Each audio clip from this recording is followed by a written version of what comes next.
We've got breaking news. Apparently, state rep GOP candidate Lee Reeves houses hundreds of illegal immigrants. As most of you know, I'm Brandon Lewis, publisher of the Tennessee Conservative News, and I've got eyes and ears everywhere across the state. Caucus meetings, GOP meetings, campaign meetings. I'm like the Holy Spirit. Wherever two conservatives are gathered, I've got people there also. And so I get things from time to time, like this video clip from opposition research firm Lions of Judah. I know the proprietor of this organization because of a podcast I did with a friend of mine. And what you're about to see is pretty shocking. Someone calls in to an apartment complex owned by Lee Reeves and poses as someone trying to help an illegal immigrant rent housing there. And what transpires is basically the apartment complex bending over backwards to do anything they can to take the illegal immigrant's money and to make a few dollars off of it. At the end of this clip, I'm going to read a statement by Lee Reeves because he needs to tell GOP primary voters why they shouldn't be concerned about this. And I'll also give you a few of my own comments. Watch the clip. Okay. Can you hear me? Yes. Okay, what's the name of the place I just called? I want to make sure I got the right one. Las Velas at Hillcroft Apartments. Okay, perfect. I had a real quick question. I've got a friend, and she's in kind of an interesting situation. We were looking at a unit online to rent a one-bedroom apartment. My question is, though, do you guys require background checks on your applicants? Yes. Okay. Let me follow up to why, because just to be straightforward, she's technically undocumented. She came over and she doesn't have papers. She has a full-time job. She's stable, but we're just trying to help her find a place to rent. Would she be able to rent an apartment? Does she have any identification with her, even if it's from her own country? Yes. She has an ID from back home, from where she came from. Yes. Okay, as long as that is valid, not expired, she can go ahead and... Normally this area here, we take a lot of undocumented people. Any type of evidence they have from their country would be enough. Some places it does have to be current. Other places will still work with them depending on where you are applying. Sorry, I just want to make sure. This has been kind of a stressful thing for us. So did you say you guys work with other undocumented people too? Our big thing is we want to make sure she feels comfortable, you know? Yes, so here in this area on Southwest, on Hillcroft and Blair, I would say about 80 or maybe more than 80 now, percent of people are coming fresh from their country. So all they have is identification from their own home, and then for proof of income, we do try to get if they get paid cash, we try to get a notarized letter, and if possible, bank statements. And if not, we try to get the employer to be able to pay them check the next two payments. Okay, cool. Yeah, because I'm pretty sure that's what happens. She's like a nanny for a family.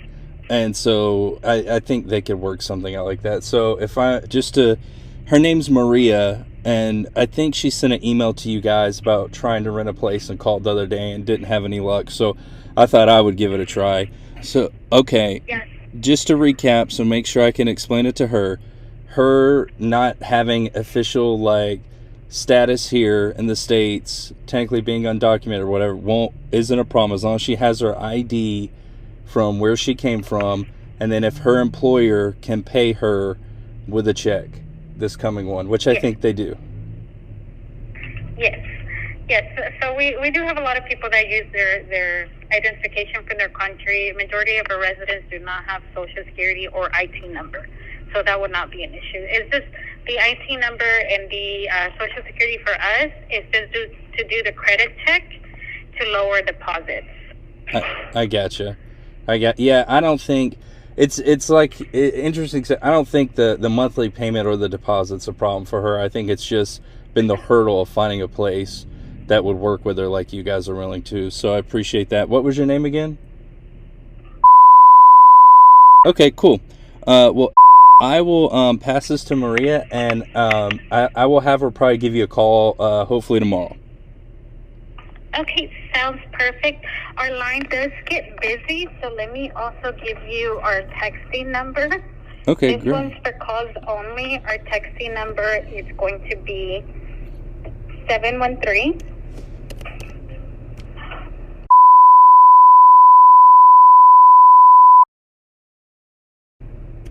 Awesome. Thank you so much.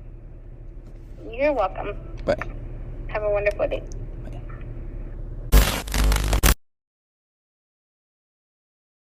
So, what did you think after watching that video? Here's my big takeaway. Typically, people who make money doing something like this will not pass laws to stop it. That's been my lived experience in politics. And when I talked to Mr. Reeves on the phone, he was very respectful, very nice. But somewhere in the course of the conversation, he said, am I supposed to pass laws that are against my own interest? And I would say, Mr. Reeves, yes. You're not elected for your own interest. You're elected for the voters' interest. That's why they call it serving and not being served. And GOP primary voters don't want anything that looks or smells like this, in my humble opinion, and I think I should know how they feel because I hear from more of them than almost any other person in the state of Tennessee. It's also curious to me that Bill Lee, Latinos for Tennessee, AFP, and Robbie Starbuck have endorsed this guy. And the question I would have for them is, did Lee tell you about this stuff before you gave him the endorsement? And if so, why would you give it to him? And if not, do you still endorse him or not? I think that's a valid question. So here's the statement from Mr. Reeves. So I'm going to read it to you so he can have his say, because I don't believe in one-sided conversations. Sadly, opposition groups have now resorted to deceptive tactics in response to the tremendous momentum of our campaign.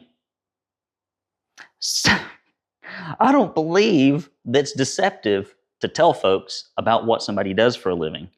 And I don't know if you've got any tremendous momentum. This is all hyperbole, but now we're getting into the facts. Back to Mr. Reeves' quote here. Here are the facts.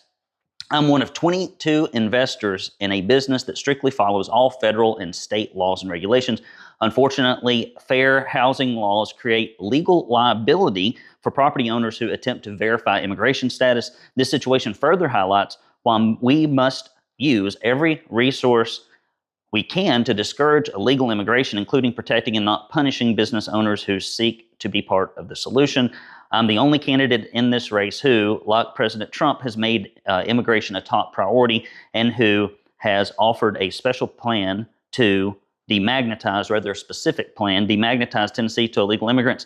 I understand that these issues are important, better than both of my opponents, which is why I'm the only candidate discussing illegal immigration in detail.